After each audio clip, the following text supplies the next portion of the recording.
బొంకుల బాబు బడాయి తెలంగాణ తలసరిని పెంచింది తానే అంటూ మరోసారి గొప్పలు చెప్పారు. నిన్న మరోసారి రెండు కళ సిద్ధాంతాన్ని మహానాడు వేదికగా మళ్ళీ వల్లెవేశారు చంద్రబాబు నాయుడు. గతంలో అనేక సందర్భాల్లో తెలంగాణ అభివృద్ధి చేసింది నేనే, హైదరాబాద్ అభివృద్ధి చేసింది నేనే అంటూ అనేక సందర్భాల్లో మాట్లాడిన బాబు నిన్న కూడా అదే ధోరణిలో కొనసాగించారు. అయితే బాబు మాటలకు ఈనాడు కాదు ఏనాడో బీఆర్ఎస్ అధినేత కేసీఆర్ గారు కౌంటర్ ఇచ్చారు. ఒకసారి అప్పుడు గతంలో బాబు మాటలకి ఎట్లా రియాక్ట్ అయ్యారో కేసీఆర్ గారు ఒకసారి మనం చూద్దాం. తెలంగాణ గాని ఆంధ్రప్రదేశ్ రాష్ట్రం గాని రెండు కళ్ళను ఆ రోజు చెప్పా, ఈ రోజు చెప్తున్నా, హైదరాబాద్ అభివృద్ధి చేసింది నేనే. ఇక చంద్రబాబు నాయుడు అయితే చెప్పతరం కాదు, హైదరాబాద్ కట్టిందే నేనండి. ఇదైతే మరి విచిత్రంగా మెంటల్ కేసు. హైదరాబాద్ చంద్రబాబు నాయుడు కడితే కులీ కుతుబ్ షా ఏం చేయాలి, ఆత్మహత్య చేసుకోవన్నా? చార్మినార్ కూడా చంద్రబాబు నాయుడే కట్టిండా? 400 ఏళ్ల కింద కులీ కుతుబ్ షా నగరం ఒక సరస్సు లాగా, సరస్సులో చేపలు ఎట్లుంటాయో గట్ల ప్రజలు పెరగాలి, నగరం వృద్ధి కావాలని చెప్పి ఆయన అల్లాకు దండం పెట్టి చార్మినార్ పునరుద్ధరణ చేసి 400 ఏళ్ల కింద మొదలుపెట్టిండు. కులీ కుతుబ్ షా ఎప్పుడు పెట్టిండు, ఎప్పుడు పుట్టిండు, చంద్రబాబు నాయుడు ఎప్పుడు పుట్టిండు నాకు అర్థం కాదు. చంద్రబాబు నాయుడు మెంటల్ అని నేను అంటున్నా. హైదరాబాద్ ప్రపంచ పడంలో పెట్టినట్టు ఈయన. ఇప్పుడు మనం ఏం చేయాలి ఇదంతగా? ప్రపంచ పడంలో పెట్టిన సిపాయి మరి అమరావతి ఒక ఇటుక కూడా ఎందుకు కట్టలే? ఏమైనా అక్కడ ఏమి లేదు. సో ఏపీ సీఎం చంద్రబాబు గతంలో కూడా ఇవే మాటలు ఇదే ధోరణి కొనసాగించారు. గతం ఈనాడు కాదు ఏనాడో చంద్రబాబు గురించి కేసీఆర్ గారు మాట్లాడిన మాటలు మనం చూసాం. రైట్, ప్రస్తుతం మనతో ఉన్నారు రాజకీయ ఆర్థిక విశ్లేషకులు పాపారావు గారు, మనకు లైవ్లో జాయిన్ అవుతున్నారు. గుడ్ మార్నింగ్ పాపారావు గారు. నమస్తే అండి, గుడ్ మార్నింగ్. పాపారావు గారు, నిన్న మరోసారి మహానాడు వేదికగా చంద్రబాబు నాయుడు మాట్లాడినటువంటి మాటలు, అభివృద్ధి తెలంగాణ మొత్తం అభివృద్ధి తానే చేశారంటూ, తలసరి ఆదాయం పెరగడానికి తానే కారణం అంటూ అభివృద్ధిని తన ఖాతాలో వేసుకునేటువంటి మాటలు, ఆ ప్రయత్నం ఏం చెప్తారు మీరు? ఏం చెబుతాం, ప్యాథలాజికల్ లయర్స్ అని ఉంటారు. అంటే అబద్ధం అంటే వాళ్ళకు జబ్బు, వాళ్ళు అబద్ధం ఆడకుండా ఉండలేరు. ఏం మాట్లాడినా దానిలో అబద్ధం అనేది అనివార్యమైన అంతర్భాగంగా ఉండటం అనేది కొంతమందికి అలవాటు. అది ఒక జబ్బు, అది ఒక డిసీజ్, ప్యాథలాజికల్ లయింగ్. ఆ ప్యాథలాజికల్ లయింగ్ కార్పొరేట్ స్పష్టంగా చంద్రబాబు చాలా మాటల్లో, ఇది ఒకటే కాదు, రెండు కళ్ళ సిద్ధాంతం అంటాడు, తెలంగాణ చిన్నచూపు చూస్తాడు, తెలంగాణకి ద్రోహం చేస్తాడు. హైదరాబాద్ని నేనే కట్టానంటాడు. ఎంతమంది చెప్పినా కానీ, ఎంతమంది దానికి జవాబులు చెప్పినా, ఇప్పుడు కేసీఆర్ గారికి మీరు బయటేశారు, అవును తీసి చెప్పారు అంత స్పష్టంగా, చార్మినార్ నువ్వు కట్టావా, ఎక్కడ ఉంది తెలంగాణ, నేను మామూలుగా సహజంగా ఎదుగుతా వచ్చిందని స్పష్టంగా చెప్పారు. ఇట్లా కేసీఆర్ గారు చెప్పేవి కాదు, చాలా మంది చాలా సార్లు చాలా విధాలుగా చంద్రబాబుకి రిటార్ట్ ఇచ్చారు. అయినా బిడియం పడడు, వెనకాడడు, తను చెప్పదలుచుకుని తను చెబుతాడు. ఇది చంద్రబాబు నైజం. ఈ రకమైనటువంటి చంద్రబాబు అబద్ధాలకి ఆశ్చర్యం ఏంటంటే ప్రజలు పదే పదే చంద్రబాబు వాళ్ళలో పడుతుంటాం. ఒకసారి వాళ్ళలోంచి బయటకు వచ్చి మళ్ళీ వాళ్ళలోకి పోతున్నారు. చాలా ఆశ్చర్యకరంగా అబద్ధాల ఆటల్లో ఇప్పుడు సూపర్ 6 చూడండి, అక్కడ జగన్ ఇస్తున్నటువంటి సంక్షేమ పథకాలే కాదు, దానికి అదనంగా సూపర్ 6 కూడా ఇస్తాను, నేను అవి కూడా ఇస్తాను, పాతవి కూడా ఇస్తానని చెప్పాడు. ఇప్పుడు అది లేదు ఇది లేదు, మొత్తంగా ఎత్తేసాడు. ఇక్కడ రేవంత్ రెడ్డి అంతే, అక్కడ ఆయన అంతే. ఇద్దరు ఒకే రకం ప్యాథలాజికల్ గా అబద్ధాలు ఆడటం అనేది. రేవంత్ రెడ్డి కూడా అదే కేటగిరీ, అంటే గురు శిష్యులు ఇద్దరు సేమ్ కేటగిరీ. అందుకని ఏంటంటే ఇది ఒక తెలుగునాట ఒక దురదృష్టం, ఇట్లాంటి వాళ్ళు నాయకులు అవటం, వీళ్ళు అధికారంలోకి రావటం. మరి అంటే ఏదో ఉంది, సామెత ఉంది కదా, బొంకరా బొంక అంటే ఏదో ఊరి మిరియాలు తాటికాయలు అంతా అన్నాడని. అట్లా అబద్ధం ఆడగలిగిన స్థాయి హైటెక్ సిటీ ఒకటి. కానీ అంటే పాపలు అసలు తెలంగాణ ప్రస్తావన అనేది ఆ వేదిక పైన దేనికి అనేది కూడా ఒక ప్రశ్న. ఎందుకంటే సరే, ఆంధ్రప్రదేశ్ ముఖ్యమంత్రిగా అక్కడ ఉన్నారు, తెలుగుదేశం పార్టీకి సంబంధించి ఏవైనా మాట్లాడచ్చు. కానీ అసలు తెలంగాణ, హైదరాబాద్ ఈ ప్రస్తావనలు దేనికి? ఇవి లేకుండా ప్రసంగం చేయడం కుదరదా ఏంటి? అమరావతి వైఫల్యాలు ఇప్పుడు వస్తున్నాయి. ఒకటి, అమరావతిలో రియల్ ఎస్టేట్ గురించి నిన్న కూడా ఎవరు చెబుతున్నారు, ఏమాత్రం బాలేదు. హైదరాబాదే సర్వనాశం చేశాడు రేవంత్ రెడ్డి అనుకుంటే, అమరావతి కూడా ఏమాత్రం ఊపులేని పరిస్థితి. అక్కడ కూడా ప్లాట్లు అమ్మటం చాలా కష్టంగా ఉంది, రియల్ ఎస్టేట్ పరిస్థితి బాగాలేదు. అమరావతి నిర్మాణంలో కూడా ఇప్పుడు నెమ్మదిగా చంద్రబాబు ఏ విధంగా ఇబ్బందులు పడుతున్నాడో, లేకపోతే అది సాధ్యం కావట్లేదో అతని వల్ల కనపడుతుంది. రెండోది, తెలుగునాట ఆంధ్రప్రదేశ్ రాష్ట్రంలో చంద్రబాబు వైఫల్యాలన్నీ స్పష్టంగా కనపడుతున్నప్పుడు తన గత కీర్తిని తలుచుకోవడం తప్పితే చంద్రబాబుకు మిగిలింది లేదు. ఆ గత కీర్తి కూడా అబద్ధాలతో అల్లింది.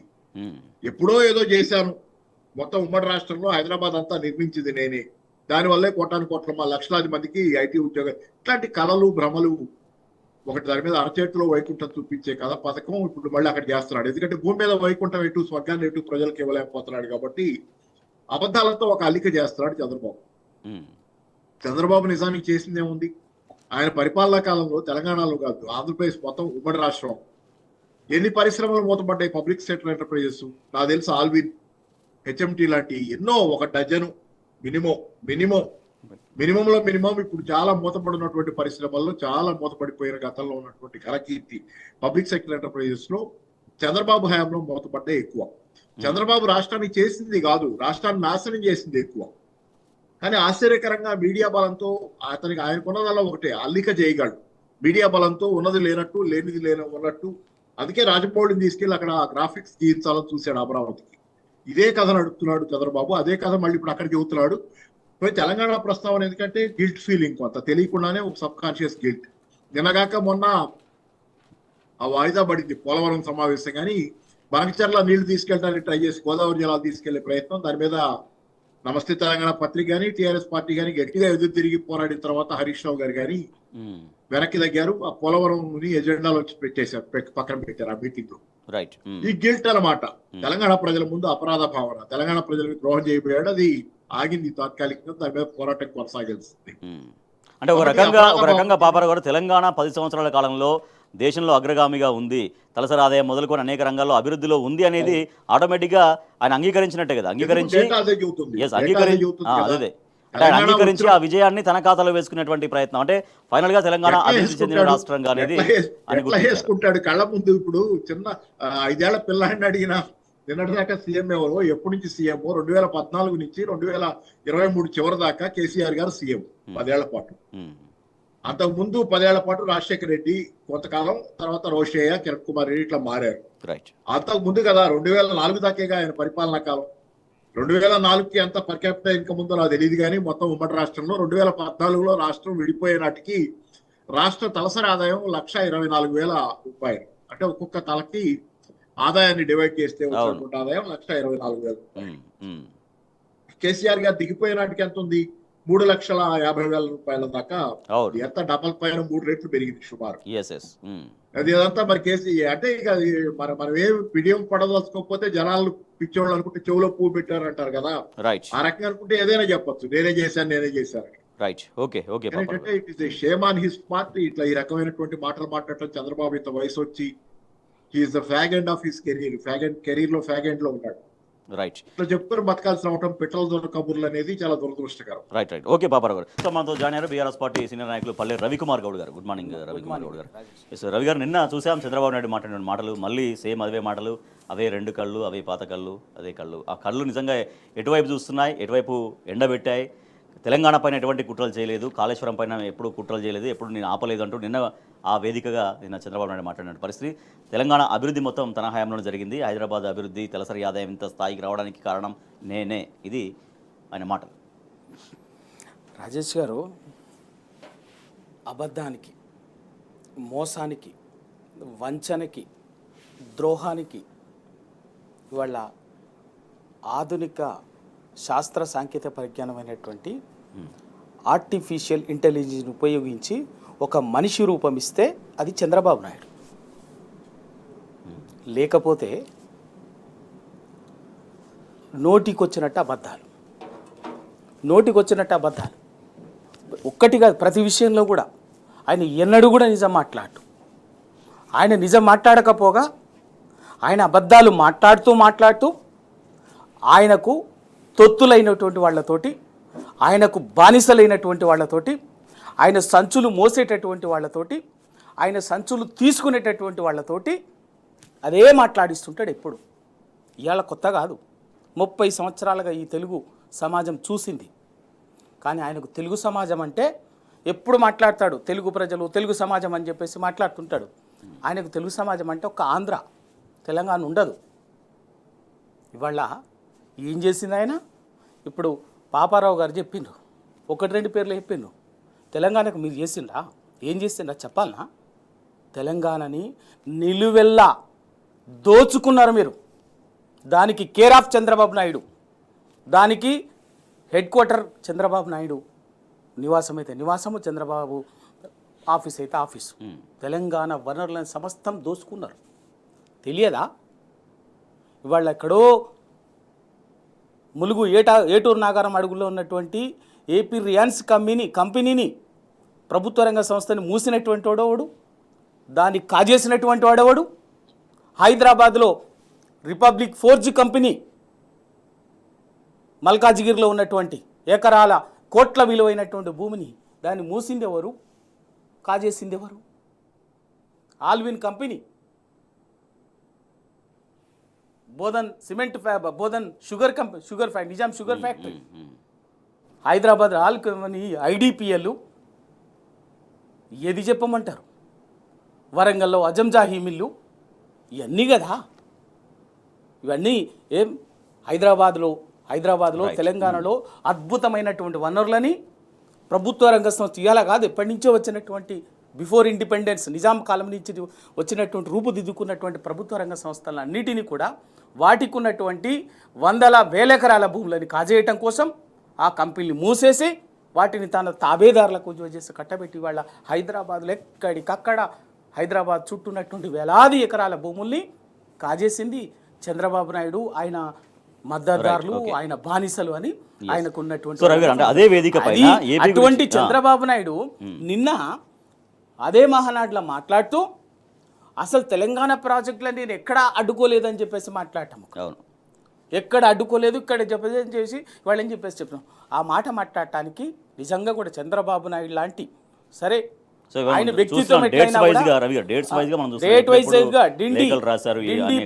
డిండి పాలమూరు రంగారెడ్డి ప్రాజెక్టు, కాళేశ్వరం ప్రాజెక్టు మొత్తం చూసుకుంటే ఒక్కొక్కటి డేట్లు తెలియదా? తెలంగాణ సమాచారం 2015 జూన్ 2వ తారీఖున ఎప్పుడైతే ఆ డిండి ప్రాజెక్టు మొదలైందో 2014లో తెలంగాణ రాష్ట్రం వచ్చిన ఆవిర్భైన మొదటి వార్షికోత్సవం సందర్భంగా మొదటి సంవత్సరం విజయవంతంగా పూర్తి చెందుకున్న రాష్ట్ర అవతరణ సందర్భంగా కేసీఆర్ గారు తెలంగాణ సమాజాన్ని కడగండ్ల కృష్ణానది మీద ఉన్నటువంటి 2 ప్రాజెక్టులను టేకప్ చేసి అది పాలమూరు రంగారెడ్డి ఎత్తిపోతల, డిండి ఎత్తిపోతల ఒకటే రోజు శంకుస్థాపన చేసింది. వాటిని మొదలుపెట్టిన రోజు నుంచి ఇప్పటి వరకు ఆయన ముఖ్యమంత్రిగా ఉన్నప్పుడు ప్రతి సందర్భంలో ఇప్పటికి 10 సార్లు కంప్లైంట్ చేసింది డిండి ఎత్తిపోతల మీద, పాలమూరు రంగారెడ్డి మీద. కానీ చేయలేదని చెప్తారు. కాళేశ్వరం అడుగడుగున కాళేశ్వరం ప్రాజెక్టుని ఫిర్యాదు చేసినటువంటి వాడు.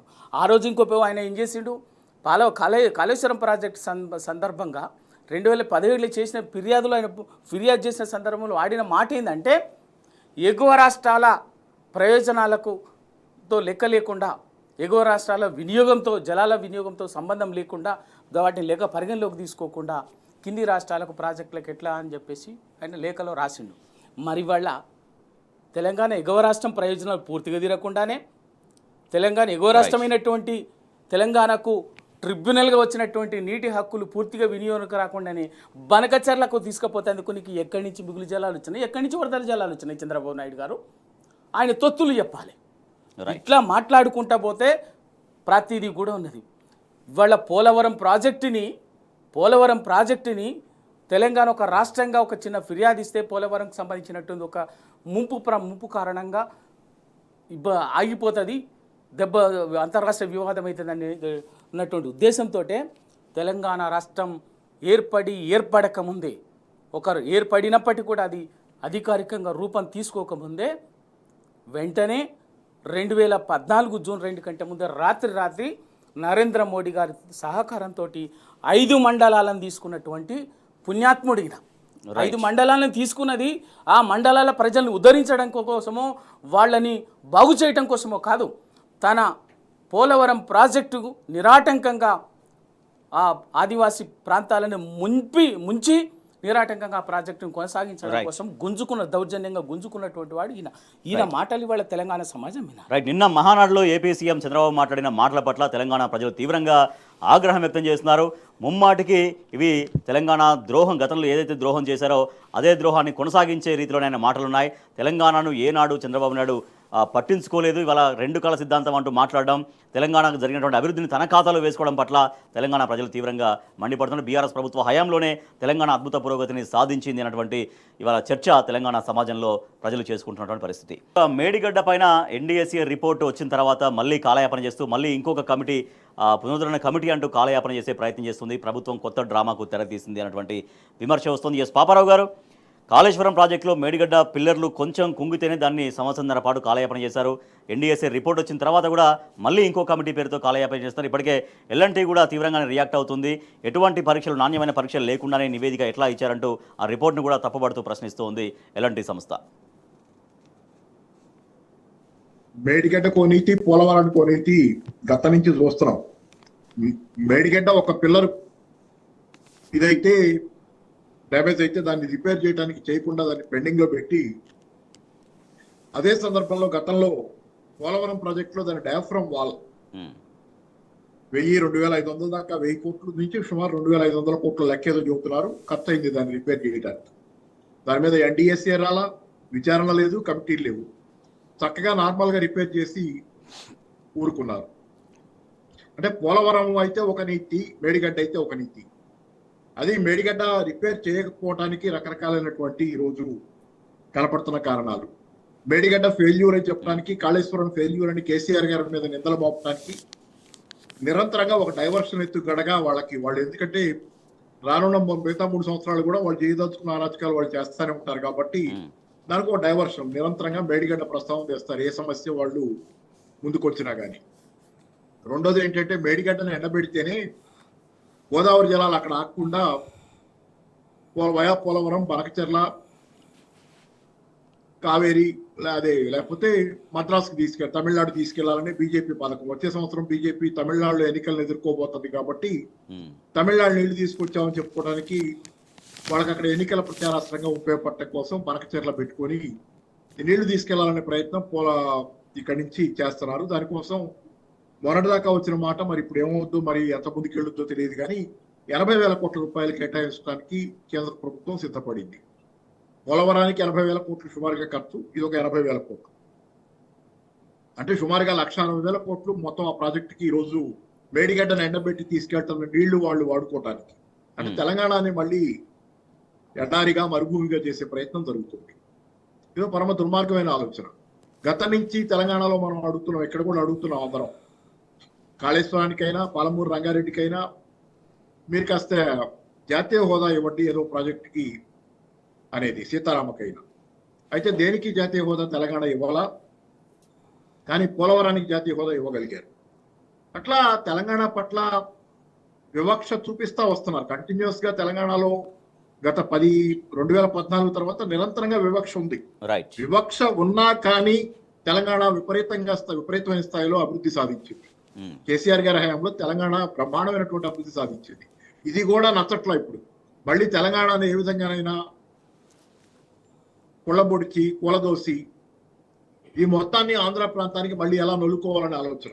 ఎందుకంటే తెలంగాణలో రియల్ ఎస్టేట్ కూడా ఈ రోజు పడగొట్టడం వెనక కారణం, పడగొట్టడమే. తెలంగాణ రియల్ ఎస్టేట్ పడగొట్టబడింది. దాని వెనుకున్న ప్రధానమైన కారణం ఏంటంటే అమరావతి ఏమైనా పెరుగుద్దేమో దీనికి అనేది ఒక అంచనా వేసుకున్నారనే ఆరోపణలు తరచుగా వస్తున్నాయి. ఇక్కడి నుంచి డబ్బులు ఎక్కడో షిఫ్ట్ అయితే అనేటువంటి ఆలోచన ఉండొచ్చు మేబీ. కానీ ఓవరాల్ ఏంటంటే రోహన్ తెలంగాణకి నిరంతరంగా జరుగుతుంది. దానిలో మేడిగడ్డ ఎండబెట్టడం కూడా చాలా పెద్ద ఎత్తున కుట్ర. అది కేసీఆర్ గారి మీద నిరంతరం నిందలు మోపడానికి ఒకటి, గోదావరి జలాలు అక్కడ ఆకుండా బనకచెర్ల మొత్తం మీద అటు తీసుకెళ్ళడానికి ఒక ప్రయత్నం కూడా ఓవరాల్ గా చాలా పెద్ద కుట్రే జరుగుతుంది అనేది మాత్రం నిజం. రైట్, ఓకే పాపారావు గారు. ఎస్, రవికుమార్ గౌడ్ గారు. సో మొదటి నుంచి ఇది ఎన్డీఏసీ రిపోర్ట్ కాదు, ఎన్డీఏ రిపోర్ట్ అంటూ బీఆర్ఎస్ పార్టీ మాట్లాడుతూనే ఉంది. ఇవాళ ఎల్ఎన్టీ మాట్లాడుతున్నటువంటి అంశాలు, లేవనెత్తున్నటువంటి ప్రశ్నలు ఇవన్నీ కూడా ఏం చెబుతున్నాయి? రాజేష్ గారు, టీఆర్ఎస్ పార్టీ డే 1 చెప్పింది ఇది విషయం. ఎల్ఎన్టీ ఏదైతే నిన్న లేఖ రూపంలో ప్రశ్నించిందో అదే విషయం డే 1 ఇమీడియట్గా ఎన్డీఎస్సీ వచ్చిన రోజు నుంచి చిన్న మధ్యంతర రిపోర్ట్ అని నివేదికను మొదట వారంలో ఇచ్చినటువంటి దాన్ని, కనీసం అక్కడ ప్రాజెక్టుని సందర్శించకుండా, పిల్లర్లను పరిశీలించకుండా, దాని స్ట్రెంగ్త్ని టెక్నికల్గా అంచనా వేయకుండా ఒక నివేదిక దానికి సంబంధించినటువంటిది నివేదిక కానీ దానికి సంబంధించినటువంటి ఒక పాసింగ్ రిమార్క్స్ నివేదిక ఎట్లు ఇస్తారని చెప్పేసి టీఆర్ఎస్ ఆలోచించి మాట్లాడుతుంది. కానీ కేవలం రాజకీయ కుట్రతోటే అటు కేంద్రంలో ఉన్నటువంటి కాంగ్రెస్ పార్టీ, బీజేపీ, రాష్ట్రంలో కాంగ్రెస్ పార్టీ రెండు కలిసి, ఈ రెండు జాతీయ పార్టీలు కలిసి కేసీఆర్ గారి ప్రతిష్టని మసక బారేటట్టు చేయాలని ఒక దుర్మార్గమైనటువంటి కుట్రతోటి ఇది దీనికి తెర లేపారు. వాళ్ళు ఎల్ఎన్టీ నిజంగా కూడా ఎల్ఎన్టీ ఇచ్చింది. ఎల్ఎన్టీ ఇచ్చినటువంటి ప్రశ్నించింది. ఎందుకంటే ఎల్ఎన్టీ అనే సంస్థ స్థానిక సంస్థ కాదు, అది కొత్త సంస్థ కాదు, రాత్రి వీళ్ళలాగా పేపర్ల మీద పుట్టుకొచ్చినటువంటి సంస్థ కాదు. అదొక ప్రతిష్టాత్మకమైనటువంటి సంస్థ, నేపథ్యం ఉంది. ఇప్పటికీ ఒక నిర్మాణ రంగంలో అదొక దానికున్నటువంటి అవుట్ స్టాండింగ్ పర్ఫార్మెన్స్, దానికున్నటువంటి క్రెడిబిలిటీ ఉన్నది. అందుకే అది వాళ్ళ చాలా స్పష్టంగా ప్రశ్నించింది. ఆ రోజు కూడా ఎల్ఎన్టీ సంస్థ దీన్ని వెంటనే నేను టేకప్, దీన్ని రిపేర్లు కూడా మరమ్మతులు కూడా చేస్తానని చెప్పింది. వాళ్ళే ముందుకు స్వచ్ఛందంగా ముందుకు వచ్చారు, అధికారికంగా చెప్పారు. చెప్పినా కూడా వాళ్ళని చేయనీయలే. ఎన్డీఎస్ఏని బీజేపీ ప్లస్ ఎన్డీఎస్ఏని పంపించి ఇవన్నీ చేసింది. ఎన్డీఎస్ఏ కూడా తేల్చింది ఏంది? ఎన్డీఎస్ఏ తేల్చింది చాలా స్పష్టంగా 7వ బ్లాక్లో 3 పిల్లర్లు కుంగింది, దాన్ని రిపేర్ చేసుకుంటే సరిపోతుంది అన్నట్టు సెన్స్ వచ్చింది. దాన్ని పక్కకు పెట్టి బయటికి మాత్రం లీకుల మీద లీకులు, 24వ తారీఖు నాడే ఇంకేదో వచ్చి ఇచ్చినట్టు, ఇంకేదో తారీఖున 25వ తారీఖు నాడు 27వ తారీఖున టీఆర్ఎస్ బహిరంగ సభ అద్భుతంగా నిధులు జరుగుతుంటే దాన్ని డైవర్ట్ చేయడం కోసం ఏదో నివేదిక ఇచ్చినట్టుగా, ఏదో జరిగిపోయినట్టుగా ఒక తప్పుడు రాతలు రాపించి తప్పుడు ప్రచారం చేసింది. అవన్నీ అయిపోయినాయి. ఇక మిగిలింది ఏంటంటే మళ్ళీ కొత్త నాటకం ఏంటంటే మళ్ళీ ఏదో ఎట్లా ఉపయోగించుకోవాలేదని ఇంకేదో సిడబ్ల్యూసి ఫార్మర్ చైర్మన్ పాండ్యన్ చేత ఏదో వినిపిస్తుంది. మరి ఏమవుతుంది? ఆయన నాయకత్వంలో మళ్ళీ కొత్త కమిటీ ఇస్తారట. అంటే ఇప్పటికే 18 నెలలు, సంవత్సరన్నర అవుతున్నది. సంవత్సరన్నర కాలంగా మీరు తేల్చింది ఏంది? తేల్చింది ఏం లేదు. కానీ తెలంగాణ రైతాంగాన్ని మాత్రం ఎండబెట్టిరు, పొలాలను ఎండబెట్టిరు. పర్యవసానంగా వందలాది మంది ఆత్మహత్యలు చేసుకునేటువంటి పరిస్థితి మళ్ళీ తీసుకొచ్చారు. దాని ఒకటి. రెండవది, దీని ఇట్లా ఈ ప్రాజెక్ట్ ఇది మేడిగడ్డ ప్రాజెక్ట్ని అట్లా చూపించి అట్లా ఆ పేరు మీద ఈ పేరు మీద కాలయాపన చేస్తే వెనకాల చంద్రబాబు నాయుడు కింద పోలవరం పేరు మీద ఆ పేరు మీద గోదావరి జలాలని బాజాప్తా దోచుకుపోతుంటాడు. దానికి సహకరించడమే ఇవాళ వీళ్ళు ఎన్డీఎస్ఏ నివేదికైనా, ఇంకో కమిటీ నివేదికైనా, ఇంకే ఏదైనా కూడా ఖచ్చితంగా గోదావరి జలాలు తెలంగాణకు రాకుండా అడ్డుకుంటూ రాయలసీమకి గోదావరి జలాన్ని తీసుకుపోవటమే దాన్ని వెనుకున్నటువంటి కుట్ర తప్ప ఇంకేం లేదు. ఇది జరిగిన దానికి వాళ్ళ కమిటీ వేస్తున్నారు కదా, మీరు మీదంతా కూడా ముక్కు నేలకు రాయాలి. ముఖ్యమంత్రి గారు తెలంగాణ సమాజానికి క్షమాపణ చెప్పాలి. పాపా గారు, రవికుమార్ గారు లేవనెత్తారు, ఇది కేవలం తెలంగాణకు నీళ్లు ఆపే కుట్రతో పాటుగా ఇక్కడ నీళ్ళని అక్రమంగా ఏపీకి తరలించకపోయేటువంటి ఒక పన్నాగం కూడా దాగి ఉంది. అందుకే ఈ కాలయాపన కమిటీలు అంటూ కూడా వారొక అంశాన్ని లేవనెత్తారు. అన్మ్యూట్ చేయండి. సారీ, ఇప్పుడు ఓకే, బానే ఉందండి. మాట్లాడు. ఓకే, ఇప్పుడు ఓకే. మేడిగడ్డ దగ్గర కనుక రిపేర్ పూర్తయితే నీళ్లు గోదావరి జలాలు ఇక్కడే ఆగుతాయి, గోదావరి జలాలు తెలంగాణలో ఉపయోగపెట్టుకుంటాం. కాబట్టి అలా ఆగకుండా ఉండాలంటే మేడిగడ్డ రిపేర్ చేయకుండా అలా దాన్ని అట్టిపెట్టి దాన్ని శాశ్వతంగా కేసీఆర్ గారి మేరకు వ్యతిరేకంగా ప్రచారానికి వాడుకుంటా నీళ్లు మాత్రం గోదావరి జలాలు ఇక్కడ ఆగటం లేదు కాబట్టి ఆ ప్రవాహాన్ని తీసుకెళ్లి పోలవరం దగ్గర నుంచి అటు పనగచర్ల మళ్లించుకొని రాయలసీమకి తమిళనాడులో బీజేపీ ప్రయోజనాల కోసం వాడుకునే ప్రయత్నం జరుగుతుంది. దీనిలో ఆశ్చర్యకరమైనది ఏంటంటే మీకు మామూలుగా జరగదు. ఎల్ఎన్టీ లాంటి సంస్థలు కానీ ఏ కార్పొరేట్ సంస్థ ప్రభుత్వంతో పోట్లాడదు, ఏ ప్రభుత్వంతో పోట్లాడదు. కానీ ఇక్కడ ఎల్ఎన్టీ లాంటి సంస్థ కూడా ఎదురు తిరగాల్సిన పరిస్థితి. అంటే పిల్లిని గదిలో పెట్టి కొడితే అది కడుపుకుద్ది కదా. ఎల్ఎన్టీ సంస్థ ఎంతగా విసిగిపోయిందంటే వీళ్ళ రాజకీయాలతో, ఇది ఎన్డీఎస్ఏ రిపోర్ట్. ఎన్డీఎస్ఏ వాళ్ళు అసలు ఎక్కడికి వచ్చారు, వాళ్ళు ఏమన్నా గ్రౌండ్ లో ఫీల్డ్ లో వచ్చి వాళ్ళు ఏమైనా స్టడీ చేశారా, మేడిగడ్డ దగ్గర పిల్లల దగ్గర ఏమి చేయకుండా ఈ రిపోర్ట్ ఏంటనే ప్రశ్న అది వేసింది. ఎల్ఎన్టీ లాంటి ఒక కార్పొరేట్ సంస్థ, ప్రొఫెషనల్ గా పనిచేసే కార్పొరేట్ సంస్థ, అది రాజకీయ పార్టీ కాదు. అట్లాంటి సంస్థ కూడా ఇట్లాంటి ప్రశ్న వేయాల్సి వచ్చిందంటే ఎంతగా విసిగిస్తున్నారు జనాన్ని వీళ్ళు, ఎంత రాజకీయం ఉంది దీనిలో, ఎంత మోసం ఉంది. అంటే అల్టిమేట్ గా మేడిగడ్డ అది పడిపోయింది, అది పనికిరాదు అని చెప్తే ఎవరి మీద రిఫ్లెక్ట్ అవుతుంది? కేసీఆర్ గారి మీద రిఫ్లెక్ట్ చేయడానికి ప్రయత్నం చేస్తున్నారు, కేసీఆర్ గారి మీద పొలతలటానికి. దాంతోపాటు ఎల్ఎన్టీ కూడా అది ఇబ్బంది కదా, వాళ్ళ నిర్మాణం అది వాళ్ళ పద్ధతిలో నిర్మాణం చేశారు. వాళ్ళ నిర్మాణాలకు ఒక విలువ గౌరవం ఉన్న ఈ దేశంలో దానికి ఒక స్థాయి ఉంది. వాళ్ళ మీద కూడా పొర చల్లుతున్నారు, వాళ్ళని కూడా ఇరకాటంలో పెడుతున్నారు. కాబట్టి వాళ్ళు కూడా తట్టుకోలేక రియాక్ట్ అవుతున్నటువంటి పరిస్థితి వచ్చేదాకా వీళ్ళు మేడిగడ్డ రిపేర్ చేయకుండా తీసుకెళ్లి పరమ దుర్మార్గంగా వ్యవహరిస్తున్నారు. అది ఎన్డీఎస్ఏ రిపోర్ట్ కాదు, national dam security authority report కాదు, ఎన్డీఏ రిపోర్ట్ ఎస్టీసీసీ అనే దాకా కూడా తెచ్చుకున్నటువంటి పరిస్థితి వాస్తవానికి ఈ రోజు అంటే ఇట్లాంటి వాళ్ళు ఎక్కడ ఉండరండి. రేవంత్ రెడ్డి అలాగే ఉన్నారు, కేంద్ర ప్రభుత్వం కూడా వీళ్ళకి సహకరించి చంద్రబాబు ఆటలో పావుగా మారింది. కేంద్ర ప్రభుత్వం అధికారం నిలబెట్టుకోవడానికి మోడీ గారితో కలిసి తెలంగాణకు చేస్తున్నటువంటి నష్టం, ఆర్గానిక్ మోడీ గారికి కొంత తెలంగాణ పట్ల వైముఖ్యం ఉందనేది గతంలోనే తల్లిని చంపి బిడ్డను బతికించారు లాంటి మాటలు ఇట్లాంటి మాటలు విన్నాం మనం. కాబట్టి కేసీఆర్ మోడీ గారికి ఎటుకుడి వైముఖ్యం ఉంది. దాంతో పాటు చంద్రబాబు తెలంగాణ ప్రయోజనాలని నాశనం చేసి దాన్ని దెబ్బతీసి తనకేదో సొంత ప్రయోజనం, ఆయన ఆంధ్ర ప్రయోజనాలు కూడా చూఉంటాయి, ఆయన ఆంధ్రప్రదేశ్ ప్రజల ప్రయోజనాలు కూడా చూఉంటాయి. ఇప్పుడు ఆంధ్రప్రదేశ్ లో ఆయన వెరీ అన్పాపులర్. మళ్ళీ అధికారంలోకి వచ్చి సంవత్సరం కాకముందే ఇక్కడ రేవంత్ రెడ్డి లాగే ఆయన కూడా అక్కడ అన్పాపులర్. రైట్.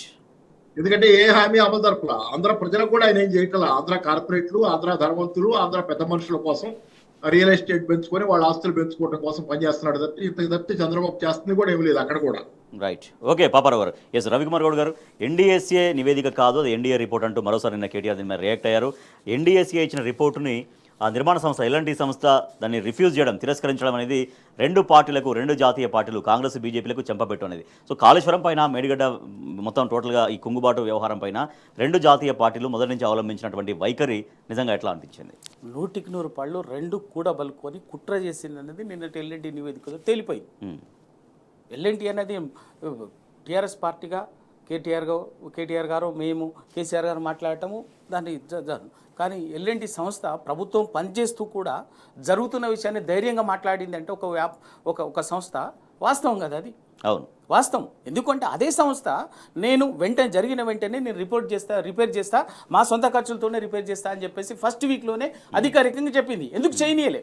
18 నెలలు అవుతుంది చేయనీయలే. ఎన్డీఎస్ఏ అంటే అయితే ఎంటర్ అయితే రాత్రి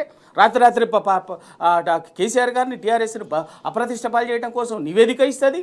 18 నెలలు పెండింగ్లో పెడుతుంది, ఇప్పటి వరకు రాదు. ఆ కమిషన్ ఈ కమిషన్ ఏదైనా కూడా ఏం తెలిసింది చెప్పండి. ఇవాళ నిజంగా ఎన్డీఎస్ఏ కానీ కేంద్ర ప్రభుత్వానికి కానీ నిజాయితీగా ఉంటే దేని మీద విచారణ చేయాలి? పోలవరం మీద విచారణ చేయాలి. పోలవరం జాతీయ ప్రాజెక్టు. అదే కాళేశ్వరంకు కేంద్ర ప్రభుత్వం నయా పైసా ఇయ్యలే. తెలంగాణ కొట్లాడినాం జాతీయ ప్రాజెక్టుగా పోలవరం కాళేశ్వరంని టేకప్ చేయండి, మాకు పార్లమెంట్లో ఇచ్చినటువంటి హక్కు అని చెప్పి అడిగినాం, ఇవ్వలే. కానీ అడ్డుకుంటేందుకు మాత్రం కేంద్రం వస్తుంది, అడుగున అడ్డుకుంటుంది. చంద్రబాబు నాయుడు ఫిర్యాదు చేస్తారు, ఇంకెవరు ఫిర్యాదు చేస్తారు, అడుగున రేవంత్ రెడ్డి ఫిర్యాదు చేస్తారు, అడ్డుకుంటారు. మరి పోలవరము కేంద్ర ప్రభుత్వం నిధులతోటి నిర్మాణం జరుగుతున్నటువంటి జాతీయ ప్రాజెక్టు పోలవరం. మరి అక్కడ నిర్మాణంలో అన్ని లోపాలు జరిగినాయి, కూలిపోయింది. అవన్నీ మనం కూలిపోయినటువంటి వాటిని చంద్రబాబు నాయుడు గారు చెప్పారు కదా. జగన్ కట్టినటువంటి ఫలాంది కూలిపోయింది, కుప్ప అయింది. మళ్ళీ దాన్ని పునరుద్ధరించడానికి 20,000 కోట్లు 30,000 కోట్లు అవుతుందని చెప్పింది. మాకు ఇవ్వండి అని కూడా చంద్రబాబు నాయుడు కేంద్ర ప్రభుత్వాన్ని. మరి కనీసం ఏం జరిగింది అక్కడ? మీ బాధ్యత కాదా? మీరు ఇచ్చినటువంటి కేంద్ర ప్రభుత్వం ఇచ్చినటువంటి నిధులతో కడుతున్నటువంటి సంస్థ ప్రాజెక్టు కరెక్ట్గా పని అవుతుందా, దుర్వినియోగం అవుతుందా, అక్కడ నాసి రకం పనులు అవుతున్నావా, ఎందుకు ఇది జరిగింది అన్నది దాన్ని విచారణ జరిపించి దానికి చర్యలు తీసుకోవాల్సిన బాధ్యత కేంద్ర ప్రభుత్వానికి కదా. అటు కేంద్ర ప్రభుత్వం పోదు, ఎన్డీఎస్ఏ పోదు, కానీ ఆడ కూలిపోయినా కూడా పట్టించుకోదు. కానీ తెలంగాణలో మాత్రం నయా పైసా ఇవ్వరు, కానీ అడుగడుగున వచ్చి అడ్డంకులు క్రియేట్ చేస్తారు, అడుగడుగున ఇబ్బంది పెడతారు. కూడబలుకున్నట్టు కాంగ్రెస్ పార్టీ బీజేపీ పార్టీ ఇవాళ బరాబర్ ఎల్ఎన్టీ లేఖతోటి ఎల్ఎన్టీ రాసినటువంటి దాంతో ఇవాళ రెండు కూడబలుకొని తెలంగాణ పట్ల బీజేపీ కాంగ్రెస్ చేస్తున్నటువంటి కుట్ర ఏందో తేలిపోయింది. అనేక నాటకాలు, కొత్త నాటకాలు. ఎందుకు అంటే చాలా స్పష్టంగా ఇవాళ అటు కేంద్రంలో ఉన్నటువంటి బీజేపీ ప్రభుత్వానికి కానీ సొల్యూషన్ రాదు అనుకుంటున్నారు. ఇదే కాలయాపన 100%. ఎందుకు అంటే 100కి 100 దీన్ని వాళ్లకు ఇక్కడ జరిగినటువంటి పొరపాటును సరే ఖచ్చితంగా సాంకేతికపరమైనటువంటి ప్రపంచంలో ఏ ప్రాజెక్టు విషయంలో సాంకేతిక సమస్యలు ఉత్పత్తి కాలే. నాగార్జున సాగర్ విషయంలో పెద్ద హైకోర్టు పెద్ద ఇష్యూ జరిగింది. అవినీతికి సంబంధించి నాసిరకం పనులని కూలిపోయిందని అవన్నీ జరిగినాయి.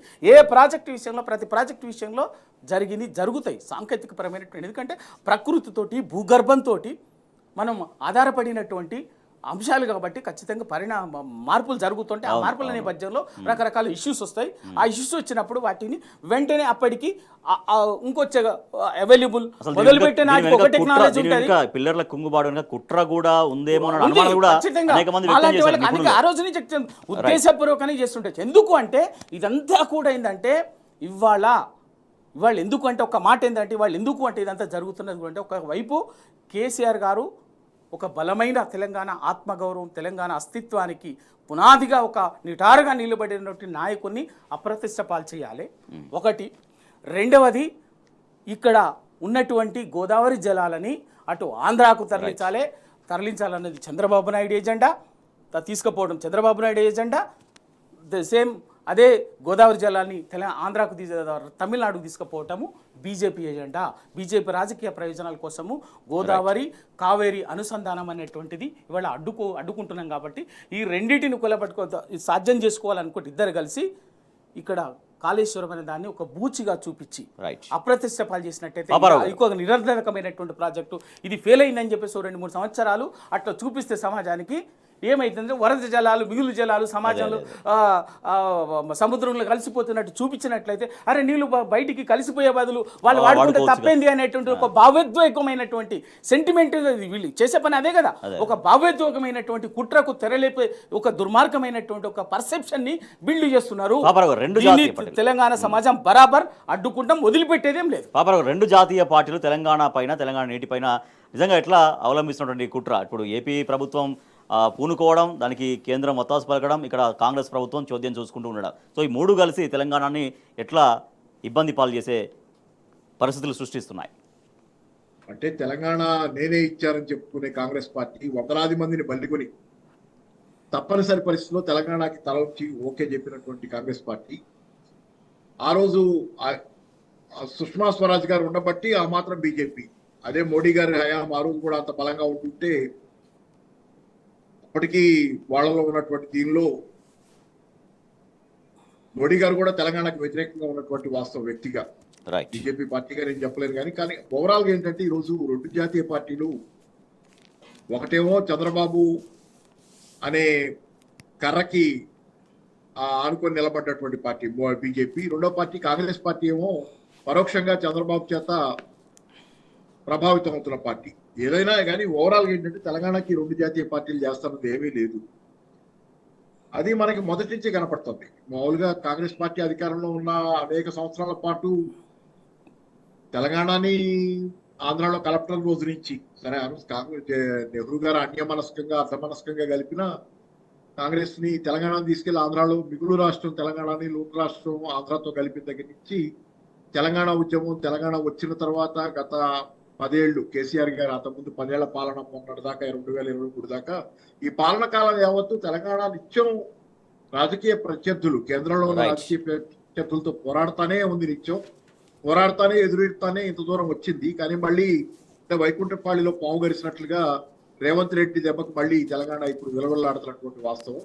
సరే కేంద్రంలో ఉన్నటువంటి పార్టీ ఎటు కూడా చంద్రబాబు మాటలకి మాట చేస్తున్నటువంటి ద్రోహం. ఓవరాల్ గా తెలంగాణ పరిస్థితి అడకత్తెరలో ఉన్నటువంటి పరిస్థితిలోకే ఉంది. రెండు జాతీయ పార్టీల మధ్య అడకత్తెరలో నిత్యం ప్రమాదంలో, నిత్యం నెత్తి మీద కత్తి వేలాడుతున్న పరిస్థితిలోనే జీవిస్తుంది ఈ రోజు దాకా తెలంగాణ అన్నది నిజం.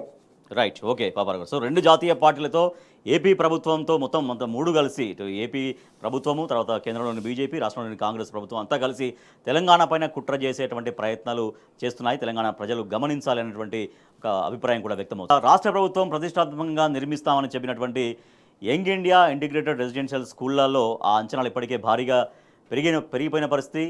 5 కాదు 10 కాదు ఏకంగా 150% పెరిగినటువంటి పరిస్థితి. 1600 కోట్లతో మొత్తం 20 స్కూళ్లు నిర్మిస్తామని చెప్పారు. కానీ అది 4000 కోట్లకు పరిపాలనా అనుమతులు మంజూరు చేస్తూ జీవో జారీ చేసింది రాష్ట్ర ప్రభుత్వం. ఎస్, రవికుమార్ గౌడ్ గారు, సో ఈ స్కూళ్ళల్లో ఎందుకు ఇంత అంచనా పెరిగింది? అట్లీస్ట్ పని కూడా మొదలు కాకముందే అంచనాలు పెరగడంలో, అది ఒకసారి కాదు 2 సార్లు పెరగడంలో ఏంటి ఆంతర్యం? రాజేష్ గారు, కాంగ్రెస్ అంటే అందరికి తెలుసు, దాంట్లో ఉన్నటువంటి వాళ్ళు ఎవరిది వాళ్ళు. ఇవాళ యంగ్ ఇండియా స్కూల్స్ అని ఒక ఏదో ప్రెస్టీజ్గా టేకప్ చేసినాము అది ఇది అని చెప్పేసి ప్రతిష్టాత్మకంగా యంగ్ ఇండియా ఇంటిగ్రేటెడ్ స్కూల్స్ అని చెప్పేసి నియోజకవర్గానికి ఒకటి, ఒక అసెంబ్లీ నియోజకవర్గానికి ఒకటి చొప్పున మొదలుపెట్టి ఆ రోజు మొదలుపెట్టిన ప్రతిపాదన వచ్చిన రోజు ఒక్కో దానికి ఖర్చు ఎంత అంటే 85 కోట్ల రూపాయలు అని చెప్పేసి ఒక అంచనా వచ్చింది. ఇవాళ మధ్యలో ఏం చేసిండ్రు, శంకుస్థాపన చేసేటప్పటికి మంత్రులు అక్కడికి 130 కోట్లకు దగ్గర వచ్చేసి ఇప్పుడుకి వచ్చేసరికి కార్యాచరణ మొదలయ్యేసరికి 200 కోట్లకు వచ్చింది. అంటే ఏంది అసలు, ఎక్కడికి ఇది, ఎటు తీసుకుపోతున్నారు, ఏంది అసలు ఇది? కనీసం వీళ్ళు ఇంతే, ఎప్పుడు ఇంతే ఏదో చెప్తున్నారు. నేను ప్రత్యక్షంగా చూసిన ప్రాణహిత చెవళ్ళ ప్రాజెక్టు ఏదేదో చెప్తున్నారు. ఎందుకంటే ఉదాహరణ ఇప్పుడు చెప్పండి. ఆ రోజు అసెంబ్లీలో 2005లో చర్చ వచ్చిన రోజు మొదటిసారి చర్చ వచ్చిన రోజు దాని ఖర్చు అంచనా ఏంటంటే 13,700 కోట్లు. అది 2006లో డిపిఆర్గా వచ్చేసరికల్లా 17,500 కోట్లకు వచ్చింది. అది ఆ తర్వాత టెండర్ల ప్రాసెస్కి వచ్చేసరికి 2007కి వచ్చేసరికి 34,000 కోట్లు అయింది. అది ఆ రోజు ఇదే ప్రాణహిత చెవళ్ళ. ఓకే, ఏమీ పనులు పెట్టకుండానే ఆ రోజు ప్రాణహిత చెవళ్ళలో 2,500 కోట్లు మొబిలైజేషన్ అడ్వాన్సుల పేరు మీద తట్టెడు మట్టి ఎత్తకుండా ఎత్తుకున్నారు. అవే తప్ప ఇంకా ఏదో ప్రాణహితగా వీళ్ళు చెప్పేది ఉంటుంది. అట్లనే సేమ్ ఇవ్వాలి యంగ్ ఇండియా మూసీ ప్రాజెక్టు పేరు మీద ఇటువంటి ప్రయోగం మీద చేయబోయినారు. బాగా అందరూ తలా ఇంత దండుకునే ప్రయోగం చేయబోయినారు. టీఆర్ఎస్ పార్టీ కేటీఆర్ గారి నాయకత్వంలో మేము సమర్థవంతంగా అక్కడ జరిగేటటువంటి ధన దోపిడీకి మూసి ప్రక్షాళన ముసుగుని ప్రజా సమాజానికి చూపెట్టగలిగినాం, అడ్డుకోగలిగినాం. అక్కడేం చేయలేకపోయినారు. ఎందుకంటే 30,000 కోట్లతో అన్నదాన్ని 1,50,000 కోట్ల దాకా తీసుకుపోయారు. మాటల్లోనే ఒక్కొక్కటి కదా 30,000 నుంచి 1,50,000 కోట్ల దాకా తీసుకుపోయారు. ఎంత పెద్ద స్కెచ్చో అది జరగలేదు. ఇప్పుడు ఇవాళ మేము అడుగుతున్నాం, నేను ఒక బీసీ బిడ్డగా ఆ వర్గాల నుంచి వచ్చినటువంటి వాడిగా, కేసీఆర్ గారు తెలంగాణలో ఈ సబ్బన్న వర్గాల నుంచి, బడుగు బలహీన వర్గాల నుంచి, ముఖ్యంగా ఎస్సీ ఎస్టీ బీసీ వర్గాలకు సంబంధించినటువంటి పిల్లలు భవిష్యత్ తరాలు ఒక అద్భుతమైన మానవనరులుగా తీర్చిదిద్దాలన్నటువంటి ఉద్దేశంతో భవిష్యత్ తరాలు అద్భుతమైన మానవనరులుగా తీర్చిదిద్దాలంటే ఇవాల్టి నుంచే ప్రాథమిక విద్య నుంచే ఒక ఫౌండేషన్ స్థాయిలోనే స్కూలింగ్ కాలేజీలు ఒక అద్భుతంగా చదువుతో పాటు నాణ్యమైనటువంటి చదువుతో పాటు పౌష్టికాహారం ఇవ్వాలన్నటువంటి ఉద్దేశంతో గురుకుల విద్యా వ్యవస్థల్ని అద్భుతంగా 1,050 స్కూల్స్ని విద్యా సంస్థలను పెట్టిను. 7 లక్షల మంది ఇవాళ ఒక అద్భుతంగా అది ఉంది. దాన్ని ఇవాళ కార్పొరేటు లక్షల ఫీజులు చెల్లించి చదివేటటువంటి కార్పొరేట్ పిల్లలతో పోటీపడి నీటు, ఐఐటి, మన ఎంసెట్ ఇటువంటి ఇంజనీరింగ్ కాలేజీలు అద్భుతంగా సీట్లు సంపాదిస్తూ పోటీ పడుతున్నారు గురుకులాలు. అటువంటి విద్యా వ్యవస్థను నిర్మాణం చేసింది. దాని కుప్పగూల్చి వచ్చిన వెంటనే దాని కుప్పగూల్చడం కోసము, దాన్ని దెబ్బతీయటం కోసమే ఇవాళ యంగ్ ఇండియా అనే కాన్సెప్ట్ తీసుకొచ్చి అదేమని ఇప్పటివరకు ఏమైనా కార్యాచరణ పెట్టినా అంటే ఏమీ లేదు. ఆట మొదలు పెట్టకముందే 84 కోట్ల నుంచి 200 కోట్లకు వచ్చింది. అంటే నియోజకవర్గానికి ఒక స్కూల్ కాబట్టి ఆ రేపు ఎన్నికల్లో ఆ ఎమ్మెల్యే గారికి కావాల్సిన ఖర్చుని ఇక్కడి నుంచే ఇచ్చేస్తున్నారండి. ఇటువంటిది కేవలం అధికార దుర్వినియోగము, దండుకోవటము, అందినంత దండుకోవటమే దీని వెనుకున్నటువంటి ఉద్దేశం తప్ప ఇంకేం లేదు. వాళ్ళ నిజంగా మీకు నిజాయితీ ఉంటే గురుకుల విద్యా సంస్థలు ఉన్నాయి. ఆ ప్రతి గురుకుల విద్యా సంస్థలకి సొంత భవనాన్ని నిర్మాణం చేయండి. నిర్మాణం చేయండి. మీరు అవసరం లేదు. సొంత భవనాలు నిర్మాణం చేయండి. వాటికి మీరు 50 కోట్లు పెడతారా, ఎంత కోట్లు పెట్టండి. 1,000 గురుకులాలు ఉన్నాయి. 1,050 గురుకులాల్లో దాదాపు 100-150కి అప్పటికప్పుడే, ఎందుకంటే వాటిని మొదలు పెట్టడం అనేది, ఆ కాన్సెప్ట్ మొదలు పెట్టడమే కేసీఆర్ గారు ఒక యజ్ఞంలాగా చేసిండు. కొన్నిటికి ఎక్కడికక్కడ అవకాశం ఉన్న చోటల్లో సొంత భవనాల నిర్మాణం జరిగింది. కొన్ని చోట్ల ఇంకా చేయాల్సింది దశల వారీగా. ఇవాళ ఇప్పుడు మీరు ఆ పని చేయండి. నిజాయితీ మీకు ఆ పని చేయండి.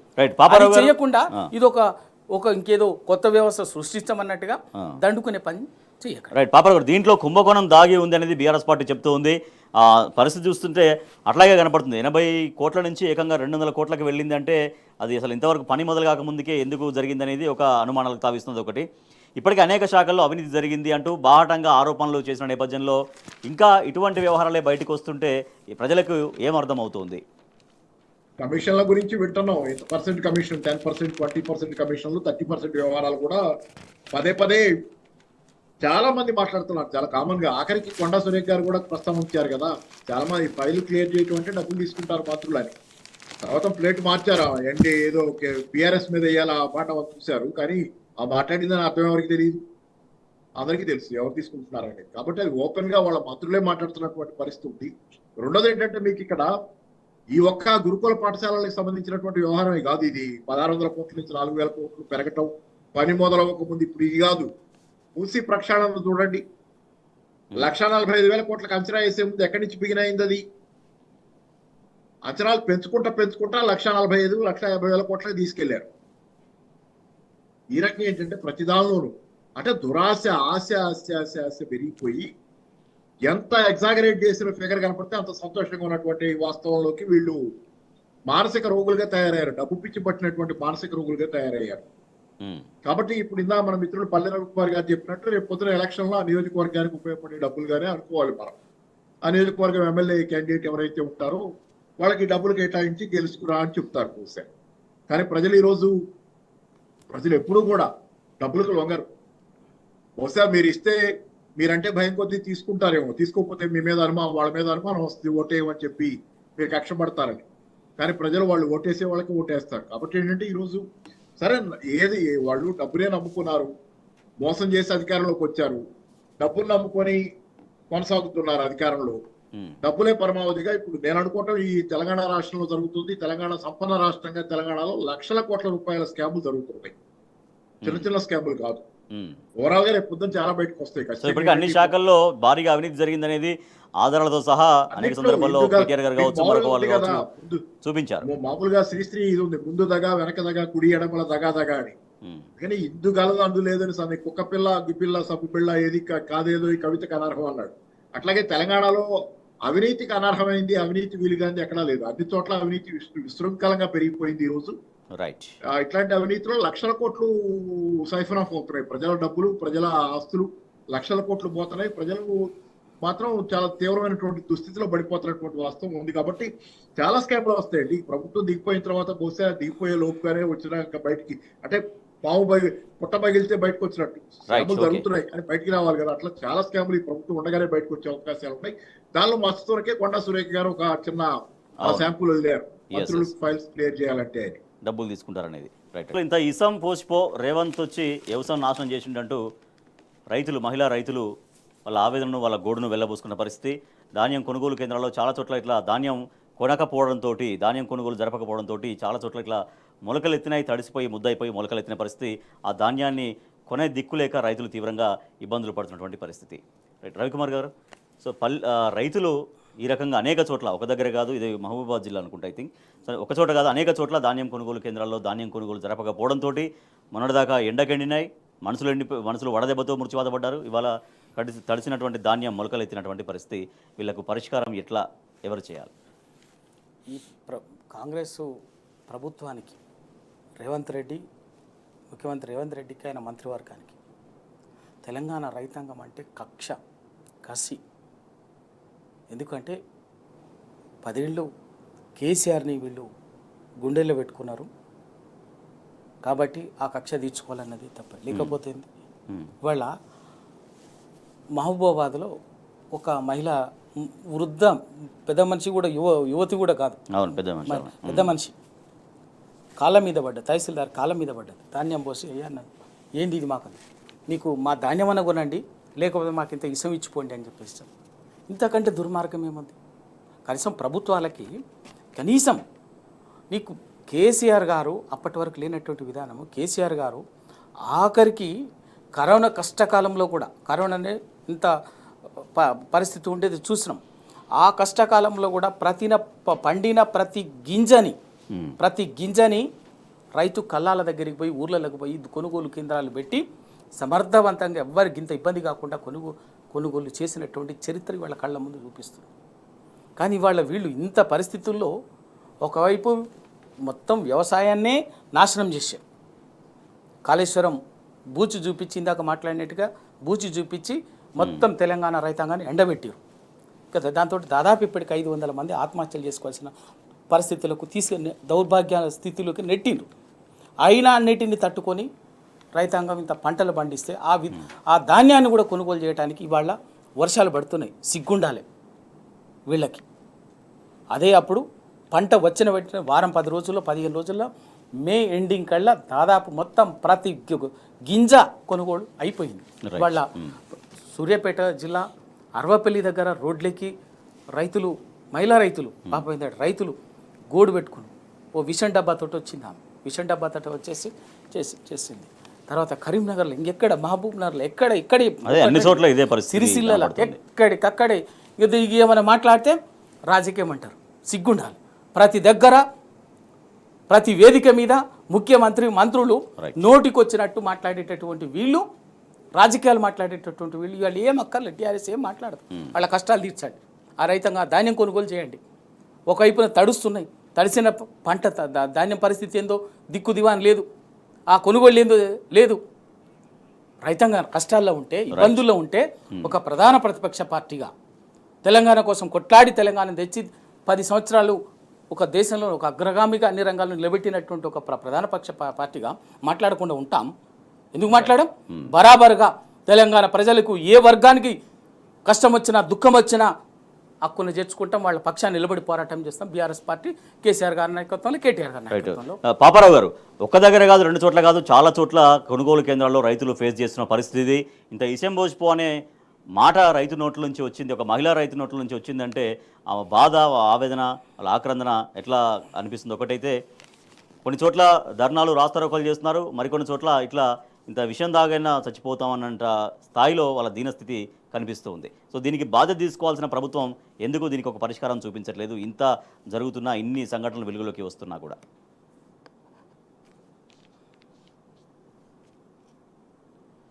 మ్యూట్లో పడిందండి, అన్మ్యూట్ చేసుకోండి. అందాల పోటీలో స్కామ్ లో బిజీగా ఉంది ప్రభుత్వం. అందాల పోటీలో పెద్ద స్కామ్ అయినాయి కదా, బ్రిటన్ పార్టిసిపెంట్ ఆమె వెళ్ళి చేసిన ఆరోపణలు, ఇప్పుడు ఆ స్కామ్ లో బిజీగా ఉన్నారు వీళ్ళు. నిన్నటిదాకా అందాల పోటీలు అని చెప్పి నిర్వహించి అందరిని అలరించాలని చెప్పి వేషాలు వేసినటువంటి పరిస్థితి ఈరోజు అదొక స్కామ్ గా మారి నవ్వుకునేది ప్రపంచం అంతా. ఇట్లాంటి దుస్థితి ప్రపంచంలో ఎట్లా ఈ పోటీల సందర్భంలో ఎప్పుడు రాలేదు అనుకుంటా నాకు తెలిసి. ఇంత దరిద్రంగా, ఇంత నీచంగా చేస్తున్నటువంటి పరిస్థితి ప్రతిదాన్ని. రెండో పక్కన గ్రామీణ ప్రాంతాల్లో పేద రైతాంగం, పక్క రైతాన్ని అంటాం. గతంలో కేసీఆర్ గారి హయాంలో 10 సంవత్సరాల పాటు రైతాంగం నుంచి ఏ ప్రొటెస్టు లేదు, అన్ని సాఫీగా జరిగిపోయింది. ఇదా పల్లి రవికుమార్ గారు చెప్పినట్టు మార్కెట్లోకి ధాన్యం వచ్చినటువంటి ధాన్యం రావటం మొదలైన వారం రోజుల్లోపే కొనుగోళ్ళు అయిపోయాయి. అలాగే చెల్లింపులు కూడా 2 రోజుల్లో అయిపోయాయి. దానికి ఈ రోజు జరుగుతుంది ఏంటి? నాకు తెలిసి మొన్న ఒక వారం రోజుల క్రితం దాకా కూడా సన్న బియ్యానికి సేకరణ ఎంత జరిగిందో నాకు తెలియదు, కానీ దానికి చెల్లించాల్సిన 900 కోట్ల రూపాయల చిల్లర ఉంటే 0 ఏమీ చెల్లించాల, బకాయి అంత ఉంది. అలాగే చాలా విషయాలు ఈరోజు రైతు పట్ల ఉన్నటువంటి నిర్లక్ష్యం చంద్రబాబు పాలనని గుర్తు చేస్తుంది. వ్యవసాయం దండగానే చంద్రబాబు పాలనని మళ్ళీ గుర్తు చేస్తా. ఆయన శిష్యుడు ఈ రోజు తెలంగాణ రైతాంగాన్ని పెట్టని కష్టాలంటూ లేవు. ఈరోజు రైతు బీమా కూడా ఆఖరికి చనిపోతే, ఇట్లాంటి కష్టాల్లో రైతు కనుక బాధలతో చనిపోయే పరిస్థితి వస్తే రైతు బీమా కూడా అలాంటి పరిస్థితి. రైతు బీమా ప్రీమియం కట్టలేదు మొన్నటి మధ్య దాకా, ఈ మధ్య సంగతి నాకు తెలియదు. రైతు బీమా ప్రీమియం కూడా కట్టకుండా రైతులు కట్టుకోమంటున్నారు. ఇంత అరాచకంగా తెలంగాణ గ్రామీణ ప్రాంతాలు, ఇప్పుడు నగర ప్రాంతాలు కూడా బాగాలేవు. ఆ మాటకు వస్తే గ్రామీణ ప్రాంతాల గురించి మనం మాట్లాడుతున్నాం. తెలంగాణ నగర ప్రాంతాల్లో, హైదరాబాద్ నగరంలో ఉన్న పరిస్థితి ఏంటి? ఎవరైనా సంతోషంగా ఉన్నారా? ఈ పరిపాలనతో ఎవరు సంతోషంగా ఉన్నారు? గ్రామీణ ప్రాంతాలు విలవిల్లాడుతున్నాయి. నగర ప్రాంతాల్లో అనేక సమస్యలతో. ఈ మధ్య ఇక్కడ కూడా షాపులు కొట్టేయటం అది చేశారు. సరే, కొన్ని ట్రాఫిక్ అడ్డం అనే దగ్గర వేరే విషయం. కానీ అవి కొట్టేసిన తర్వాత కూడా నేను చూస్తున్నా కదా, అక్కడ అలాగే ఉంది ట్రాఫిక్. దాన్ని కొట్టేసిన ఫలితం ఏంటి? ఎందుకు కొట్టేస్తున్నారు? హైడ్రా పేరుతో చేస్తున్నటువంటి అరాచకాలు హైదరాబాద్ నగరంలో. దీనివల్ల జరుగుతుంది రియల్ ఎస్టేట్ పతనం తప్పితే ఉపయోగం ఏం లేదు. మీరు చేసే చోట్ల ప్లాట్ఫామ్లు క్లియర్ చేయటం, వాళ్ళకి ప్రత్యామ్నాయ జీవనోపాధి చూపించడం ఎన్నో పద్ధతి మంచిదే, చేయాల్సింది. అసలు ప్లాట్ఫామ్లు హైదరాబాద్ లో ఫస్ట్ టైం కట్టించింది ఎవరు? కేటీఆర్ గారు ఉండగా తెలంగాణ హైదరాబాద్ నగరంలో ప్లాట్ఫామ్లు వచ్చినాయి. ఫస్ట్ టైం ప్లాట్ఫామ్లు బాగా వేయించింది నడవటానికి, సైక్లింగ్ కి పాత్రలు, సైక్లింగ్ కి వేలు, కొన్ని చోట్ల ఎన్ని చేసింది కేటీఆర్ గారు ఉండగా. అటు హైదరాబాద్ నగరం కానీ, ఇటు గ్రామీణ ప్రాంతాలు కానీ ఎవరు సంతోషంగా లేరు. ఈ రోజు తెలంగాణ మొత్తం ఈ రోజు ఎదురు చూస్తుంది ఎలక్షన్ల కోసం. ఏ రోజు ఎలక్షన్ వస్తే వీళ్ళని తరిగిపోదామని చెప్పి. రైట్. ఓకే పాపారావు గారు, చివరిగా రవి గారు 2 minutes. రాజేష్ గారు, తెలంగాణలో మామూలుగా ఒకటి ఉంది, ఎద్దేడ్చిన వ్యవసాయం బాగుపడదు, రైతు వేసిన రాజ్యం బాగుండదు అని అన్నం పెట్టి రైతుని కళ్ళు ముక్కు చేడిపిస్తారు సన్నాసులు. దేనికి దాన్ని కొనమని. అవును. ఆ కుటుంబము సంవత్సర కష్టం ఈ వధవలకి ఎప్పుడు లేదు. తెలంగాణ రైతాంగం అన్నా తెలంగాణ ప్రజలన్నా కూడా ఎప్పుడు లేదు. రాజకీయాలు చేయడం, వీళ్ళ పదవులు దండుకోవటము, దాన్ని ప్రజల పక్షాన్ని నిలబడేటటువంటి వాళ్ళని గొంతు నమ్ములటము, చంపటము, అరాచకాలు చేయటము, దాష్టిక్యం చేయటం తప్ప వీళ్ళకి ఎప్పుడు ప్రజల మీద ప్రేమ లేదు. అందుకే తెలంగాణ 70 ఏళ్ళు కోసపడ్డది. 70 ఏళ్ళు ఒకటి ఈ వర్గం ఆ వర్గం అని కాదు, వీళ్ళ అరాచకం వల్ల, వీళ్ళ దుర్మార్గం వల్ల, వీళ్ళ బానిస మనస్తత్వం వల్ల, వీళ్ళ క్రూర బుద్ధి వల్ల తెలంగాణ సమాజం 70 ఏళ్ళు కోసపడ్డది. ఇవాళ ఉపశమనం పొంది రాష్ట్రాన్ని సంపాదించుకుని సరే అనుకోని పరిస్థితుల్లో వచ్చింది, అధికారం వచ్చింది, అయినా వీళ్ళ బుద్ధి మారలే. అధికారం అప్పచెప్పినా కూడా అయినా వీళ్ళ బుద్ధి మారలే. మళ్ళీ ప్రతి వర్గం ఉసురు పోసుకున్నారు, రైతుల కాళ్ళు మొక్కిస్తున్నారండి. అధికారుల దగ్గరికి మా ధాన్యం కొనుగోలు చెప్పి 5 రైతులతో కాళ్ళు మొక్కిస్తారు. బుద్ధి జ్ఞానం ఉందా మీకు? బుద్ధి మార్చుకోండి. తప్పనిసరిగా ఈ తెలంగాణ సమాజంలోని అన్ని వర్గాల ఉసురు మీకు ముట్టుతుంది. పాపం దాకి వస్తారు, మీరు పురుగులు పడి చేస్తారు. ఏ వర్గం ఇది? ఎందుకు ఇంత దుర్మార్గమా? ప్రజలు మీకు అధికారం అప్పచెప్పింది, కష్టం వస్తే ఆ కష్టంలో భరోసాగా నిలబడాలని, మీ వాళ్ళకి దుఃఖం వస్తే ఆ దుఃఖాన్ని తీర్చమని. కానీ మీరే వాళ్ళని కంటి మీద కునుకు లేకుండా చేస్తుంది. ఏదో అటో ఇటో చేసి కింద మీద పడి పంటలు పండించుకుంటా, పంటలు కొనుక్కోకుండా కాళ్ళ మీద పడి వాళ్ళని అన్యాయంగా చేసేటటువంటి పరిస్థితి తీసుకొస్తుంది. ఇవాళ ఈ 9.5 సంవత్సరాల్లో ఎందుకు ఆ పరిస్థితి రాలేదు? 9.5 సంవత్సరాలు ఎందుకంటే ఆ వర్గాల నుంచి చిన్న చిన్న సన్నకారు రైతులు వారికి పాపం ఆ మహిళలు ఉన్నారు చూడండి, వాళ్ళ పరిస్థితి ఏంటంటే వాళ్ళు భార్య పిల్లలు జీవితాంతం పనిచేస్తేనే నా సంవత్సరం పొడవునా పనిచేస్తేనే వాళ్ళకి ఇలా పండిన పంట లేకపోతే అప్పు మిగులుతుంది, కష్టం పోతుంది, అప్పు మిగులుతుంది.